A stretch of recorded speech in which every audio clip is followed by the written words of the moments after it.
Episode 32. ஆமாம் ஆமாம், நீ பெரிய ஆளாகி டாக்டர் ஆனதுக்கப்புறமா உங்கள் மாமனுக்கு பாதி வயசாகிடும். அதுக்கப்புறமா நீ ட்ரீட்மெண்ட் பண்ணனா டிக்கெட்டே இல்லாமல் மேலே போய் சேர்ந்துருவான் அப்படின்னு பாரதி சொன்னான். உடனே தியாவுக்கு கோபம் வந்து, டே பாரதி, உனக்கு அறிவே இல்லையா? ஒரு சின்ன குழந்தை என்கிட்ட என்ன சொல்லணும்னு கூட உனக்கு தெரியலை. உன்னெல்லாம் பெற்றாங்களா இல்லை செஞ்சாங்களா? எருமா மாடு அப்படின்னு செம க்யூட்டாக சொன்னான். இங்கே பாரு குட்டி சாத்தான், எப்போ பாரு நீ என்கிட்டயே மோதிட்டுருக்க. உன்னை விட நான் எத்தனை வயசுக்கு பெரியவன், வயசுக்காச்சும் மரியாதை கொடுக்கலாம்ல அப்படின்னு சொல்ல, டேய் என் அடிமை நீ, அப்படி தாண்டா பேசுவேன், என்னடா பண்ணுவ அப்படின்னு கேட்டா. இதை கேட்ட எல்லாருமே பயங்கரமாக சிரித்தோம். கொஞ்ச நாள் அப்படியே போச்சு. நாங்கள் எல்லாருமே வீட்டுக்கு போனோம். கெவின் ரொம்பவே நல்லா இருந்தான். குழந்தை அவன் கூட ரொம்பவே மிங்கிளாச்சு. ரொம்பவே சந்தோஷமாக அவன் கூட விளையாட ஆரம்பித்தா. அவளுக்கு கெவின் மேலே இருக்க பாசம் ஜாஸ்தியாகவே இருந்தது. அவனுக்கும் அப்படி தான். தியா மேலே இருக்க பாசம் கொஞ்சம் நஞ்சம் இல்லை. டாக்டர் வந்து டிஸ்சார்ஜ் பண்ணலாம் அப்படின்னு சொன்னாங்க. இப்போது அவனும் நல்லா தான் இருக்கான். என் வாழ்க்கையில் ரொம்ப சந்தோஷமாக என் ஃப்ரெண்ட்ஸ் கூட தான் நான் இருந்திருக்கேன். இப்போது எனக்குன்னு ஒரு தனி ஃபேமிலியாக யூடியூப்லேயும் உருவாச்சு. நான் அவங்க கூடயும் ரொம்ப சந்தோஷமாகவே இருந்தேன். அவங்க போடுற கமெண்ட்ஸ் எல்லாத்துக்குமே ரிப்ளை பண்ணுவேன். அவங்க கூடயும் நான் ஜாலியாக இன்ஸ்டாகிராம்லேயும் பேசுவேன். ஒரு நாள் தியா வெளியில் விளையாடிக்கிட்டு இருந்தா. நாங்கள் ரொம்ப ஜாலியாக பேசிக்கிட்டு இருந்தோம். அப்போ தான் பாப்பா திடீர்னு அம்மா அப்படின்னு கத்தினா. நாங்கள் எல்லாரும் பயந்து ஓடி போய் பார்த்தோம். ஆனால் அங்கே பாப்பாயை காணோம். நாங்கள் எல்லா இடமும் தேட ஆரம்பித்தோம். ராதா அழ ஆரம்பித்தா. எல்லாருக்குமே டென்ஷன் அதிகமாச்சு. பாப்பா எங்கே போனானே எங்கள் யாருக்குமே தெரியல. ராதா ரொம்ப டென்ஷன் ஆயிட்டா. ஒரு நிமிஷம் அவள் ரொம்பவே அழ ஆரம்பிச்சிட்டா. கெவின் ஒரு பக்கம், நான் ஒரு பக்கம், என்னோட மற்ற ஃப்ரெண்ட்ஸ் எல்லாம் ஒவ்வொரு பக்கமாக போய் தேடிக்கிட்டே இருந்தோம். ஆனால் தியா எங்கே போனான்னு எங்களுக்கு தெரியலை. என் கை காலெல்லாம் ரொம்பவே நடுங்க ஆரம்பிச்சுது. நான் ரொம்பவே பயப்பட ஆரம்பித்தேன். அப்போ திடீர்னு பே அப்படின்னு சத்தம் கேட்டுச்சு. திரும்பி பார்த்தா தியா இவ்வளோ நேரம் ஒளிஞ்சிக்கிட்டு எங்கள் எல்லாத்தையும் பயம்படுத்திட்டு இருந்திருக்கா. இது வரைக்கும் நான் ஒரு நாள் கூட அவளை கோவப்பட்டதே கிடையாது. முதல் தடவை எனக்கு செம கோவம் வந்தது. அவள் பாரதி கூட சேர்ந்து எங்கள் எல்லாத்தையுமே ப்ராங்க் பண்ணியிருக்கா. ப்ராங்க் பண்ணுறதா இருந்தால் ஒரு அளவு வேண்டாமா? அறிவில் உனக்கு இப்படி தான் விளையாடுவியா அப்படின்னு நான் கொஞ்சம் கத்திட்டேன். பாப்பா பயந்து போயிட்டா. டேய், குழந்தைகிட்ட எப்படி விளையாடுறதுன்னு தெரியலையா?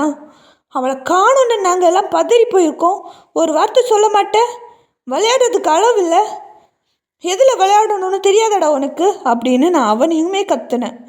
2 பேருமே அமைதியாக நின்றுட்டு இருந்தாங்க. எனக்கு வந்த கோவத்தில் குழந்தைன்னு கூட பார்க்காம நான் தியாவை அடிச்சிட்டேன். பாவம் குழந்தை தேம்பி தேம்பி அழ ஆரம்பிச்சா. அப்போ கெவின், டேய் ஏன்டா குழந்தைய அடிக்கிற? உனக்கு அறிவு இருக்கா? அவளே பயந்து போயிருக்கா நீ கத்துனதில். இப்போ அவளை போய் கை நீட்டிகிட்டு இருக்க. 5 வயசு குழந்தைடா அவளுக்கு என்னடா தெரியும்? எருமை அப்படின்னு என்னை திட்டுனான். அப்போ தான் அம்மா வந்து, டேய் அவள் குழந்தைடா, பொறுமையாக சொன்னால் அவள் கேட்டுக்க போகிறா, அதுக்கேண்ட குழந்தைய அடிக்கிற அப்படின்னு சொல்லி அவளை தூக்கிக்கிட்டாங்க. அப்போது என்னங்க என்னங்க அப்படின்னு பயத்தில் ராதா கத்தினான். உடனே நான் அவகிட்ட போய், ராதா என்னம்மாச்சு, ஏன் கத்துற, என்னாச்சு அப்படின்னு நான் கேட்டேன். அதுக்கு என்னங்க அங்கே அங்கே ஒருத்தங்க யாரையும் நான் பார்த்தேன், அவங்க ரொம்ப வியர்டாக இருந்தாங்க, எனக்கு ரொம்ப பயமாக இருக்குது அப்படின்னு சொன்னான். சரி நான் போய் பார்க்குறேன், பதட்டப்படாத அப்படின்னு நான் அவகிட்ட சொல்லிட்டு அங்கே போய் பார்க்க போனேன். நான் அங்கே போய் பார்த்தப்போ அங்கே எதுவுமே இல்லை. அப்போ நான் ராதாவை பார்த்து, நீ வேறு ஏதோ பார்த்து பயந்துருக்கப்பா, அங்கே எதுவுமே இல்லை அப்படின்னு நான் சொன்னேன். அதுக்கப்புறமா சரி பாப்பா அழுறால, அவளை சமாதானப்படுத்து அப்படின்னு சொல்லிட்டு நான் அங்கேருந்து போயிட்டேன். எனக்கே ரொம்ப கஷ்டமாக இருந்தது. குழந்தைய போய் நான் கை நீட்டிட்டேனே அப்படின்னு நான் நினச்சி வருத்தப்பட்டேன். நைட்டு ஃபுல்லாக நான் தியா கூடவே தான் இருந்தேன். எனக்கு ரொம்ப கஷ்டமாக இருந்துச்சு. குழந்த இது வரைக்கும் நான் அவளை அடித்ததே கிடையாது. முதல் தடவை எப்படி நான் அவளை கை நீட்டினேனே எனக்கு தெரியலை அப்படின்னு நான் யோசிச்சுக்கிட்டு இருந்தேன். இதை பற்றி நான் பேசிக்கிட்டே இருந்தேன். என் ஃப்ரெண்ட்ஸ் ரூமுக்கு போனேன். அங்கே எல்லாருமே நல்லா தூங்கிட்டு இருந்தாங்க. சரி அப்படின்னு சொல்லிட்டு நான் ரூமுக்கு போகலான்னு போகும்போது எனக்குள்ளே சில குறும்புத்தனம் தோணுச்சு. உடனே விளையாடி பார்க்கலான்னு சொல்லிட்டு ஒரு மாஸ்க் எடுத்து போட்டுட்டு அவங்க பெட்ஷீட்டெல்லாம் எடுத்து அவங்க மேலே விழுந்தேன். எல்லாருமே ஐயோ அம்மானு கத்த ஆரம்பிச்சிட்டானுங்க. அப்புறமா என்னை அடிக்க ஆரம்பிச்சிட்டானுங்க. டேய் டேய் டேய் அடிக்காதீங்கடா, நான் கிருஷ்ணா, வலிக்குதுடா எருமை அப்படின்னு சொன்னேன். அதுக்கப்புறமா தான் எல்லாருமே லைட் ஆன் பண்ணி பார்த்தாங்க. டே கிருஷ்ணா, உனக்கு ஒரு வேலையே இல்லையா? எப்போவுமே எங்களை இப்படி தான் ஏதாவது செஞ்சுட்டே இருப்பியா? வர வர நீ தான் வாளாக போயிட்டுருக்கடா அப்படின்னு சொன்னாங்க. இதை கேட்ட நான் சிரித்தேன். அதுக்கப்புறமா இல்லைடா மச்சான், என் மனசுக்கு ரொம்ப கஷ்டமாக இருக்குது. பாப்பா தெரியாமல் நான் அடிச்சிட்டேன், ரொம்ப வருத்தப்பட்டிருப்பாள். அதான் அவளுக்கு ஏதாவது ஒரு சர்ப்ரைஸாக அவள் சந்தோஷப்படுற மாதிரி ஏதாவது பண்ணணும்டா அப்படின்னு சொன்னேன். இதை கேட்டு அவங்களும் யோசிச்சுக்கிட்டே நாங்கள் எல்லோரும் சேர்ந்து ஒரு பிளான் போட்டோம். நைட்டோட நைட்டாக நாங்கள் வெளியில் போய் தியா பாப்பாவுக்கு என்னெல்லாம் சந்தோஷத்தை கொண்டு தருமோ அதெல்லாமே கொண்டு வந்தோம். நைட்டோட நைட்டாக எல்லாம் டெக்கரேட் பண்ணோம். மறுநாள் பாப்பா எழுந்து வந்தா. நான் ஆசையாக தூக்கலான்னு போனேன். ஆனால் பாவம் பாப்பா என்னை பார்த்து பயந்து கெவினை கட்டி பிடிச்சிக்கிட்டு நின்னான். எனக்கு ரொம்பவே கஷ்டமாக போச்சு. நான் அவளை அப்படியே பார்க்க ஆரம்பித்தேன். எனக்கு ஒரு மாதிரியாக இருந்தது. அப்போது ஏய் வருத்தப்படாதடா, அவள் கொஞ்சம் பயந்து போயிருக்கா, சரியாயிடும் அப்படின்னு சொன்னான் கெவின். அங்கே எல்லாரும் ரொம்ப ஜாலியாக பேசிட்டு விளையாடிக்கிட்டு இருந்தாங்க. நான் ரொம்ப சோகமாக தனியாக நின்னேன். அப்போ கெவின் பாப்பாவை ராதா கிட்ட கொடுத்துட்டு என்கிட்ட வந்தான். ஏய் என்ன மச்சான், இதுக்கெல்லாம் போய் சோகமாக இருக்க? அவள் எவ்வளோ குழந்தை தெரியுமா?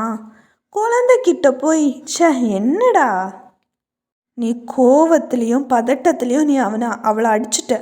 ஆனால் அதை புரிஞ்சுக்கிற வயசு அவளுக்கு இல்லைடா. அவள் ரொம்ப பயந்துட்டா, அவ்வளோதான். பாரு, இனி ஒரு 2 நாள் இல்லை 3 நாள் அவ்வளோதான். அப்புறமா அப்பானும் அவன் கூட தான் வருவா, கவலைப்படாத அப்படின்னு சொன்னான். என்னால் தாங்கிக்கவே முடியல. நான் அவனை கட்டி பிடிச்சால ஆரம்பிச்சிட்டேன். சரி, நான் ஒரு மேஜிக் காட்டவா? 10 நிமிஷம்தான், அவள் திரும்பி உன்கிட்டே வருவா அப்படின்னு சொன்னான்.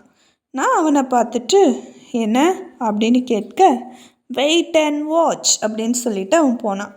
கொஞ்ச நேரம் கழித்து பாப்பாவோட கண்ணை கட்டி ஒரு ரூமில் கூட்டிகிட்டு போனான்.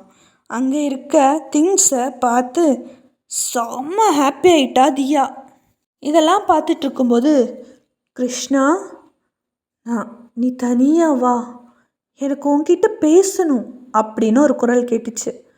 நான் அந்த குரலை கேட்ட உடனே யார் அப்படின்னு கேட்டேன். அதுக்கு அவங்க ஃபேரி காட் மதர், உன்னை பார்க்குறதுக்காக வந்திருக்கேன் அப்படின்னு ஒரு குரல் கேட்டுச்சு. உடனே நானும் ஏதாவது முக்கியமான விஷயமா இருக்குமோ அப்படின்னு சொல்லிட்டு கொஞ்சம் தள்ளி போனேன். அங்கே ஒரு அழகான பொம்பளை நின்னாங்க.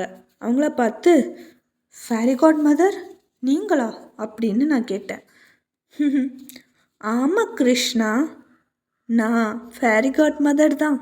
பரவாயில்லையே, என்னை பார்த்தோட நம்பிட்ட அப்படின்னு சொன்னாங்க. அவங்கள நான் கண்ணெடுக்காமல் பார்க்க ஆரம்பித்தேன். அவங்க ரொம்ப அழகாக இருந்தாங்க. இனிமேல் விளையாடிக்கிட்டு இருக்க முடியாது. நீ ஒருத்தவங்களோட மகனா, தம்பியா, ஹஸ்பண்டா, ஃப்ரெண்டா, அப்பாவா, நீ இந்த காரியத்தை பண்ணி தான் ஆகணும் அப்படின்னு சொன்னாங்க. உடனே நான் என்ன பண்ணணும் அப்படின்னு கேட்டேன். தொடரும்.